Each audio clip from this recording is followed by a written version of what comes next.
Well, so let's take college admissions. So this is a great example. At Harvard, we learned because of new revealed documents that black students were having test scores that were 30 to 35% lower than their white counterparts. Okay. And so, therefore, if you saw a black kid at Harvard, it's a fact that they were not having the same test standards as their white counterparts. Still doesn't matter. The kid has to get through. He's got to get through the classes, do the tests, do all the research. Well, they actually pass drop everything. out at a greater rate too. But the point being is, just the idea that they were there. Number one, took a spot from an otherwise qualified individual that might be white.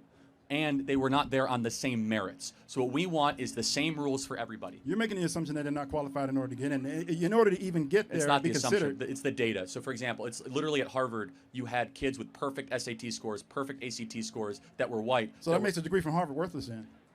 Well, like, you're exactly right. Yeah, actually, Harvard's degree is becoming more worthless because it's more race-based than merit-based. You're exactly right. Okay, now we talked enough about that. Okay, so in the past you made statements about black privilege. So can you explain that to me and what it is? And Yeah, of how course. black I mean, people are it's getting over? easier for a black person to get into college than a white person. You get with lower test scores. It's called affirmative action. Okay, so that's been so college admissions has been affirmative action for college admissions has been struck down. Thank you. Yeah. So I'll give you another example. What percentage of TV commercials have black people versus white people? I'm not sure about that, but About white 40 people are also in commercials. About so 40. Well, this is important. About 40 to 50% of all network TV commercials have a person of color right now. What percentage of America is a person of color? At least for black people, I know we're about 13%. Yeah, it's about so 13% of the population, nearly half of all the TV commercials. White people are still in the commercials. Yes, but underrepresented as proportional, though. The point being, I can give you another example. Easier to get corporate jobs. There are entire departments that are dedicated to just try and expand racial quotas. You know what would really would have fixed this from the beginning had you not had all the. So why do we have DI in the first place? Because this is the problem that creates. So why was DI necessary in the first place? Or people, or at least the government thought it was necessary in the first place. Why do I think that it was? No, why would the government? Do you want my well-intentioned explanation or the? Whatever you got.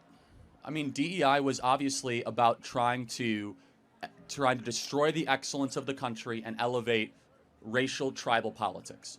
Okay, so if you don't have the racism, right, and then you'll need that program. So you eradicate the racism, and that eliminates the need for any kind of program. No, but if you have excellence, you're going to find the that best. tries to take people and put them in place because they're minorities. You want the best in everything. So let me just ask a final question, okay? If you were about to board a United Airlines flight from Tallahassee to Atlanta, and you find out the airline pilot says, "Hey, everybody, I'm a pilot. I was hired because of diversity. Let's have a great flight." Would that make you feel good or not so good?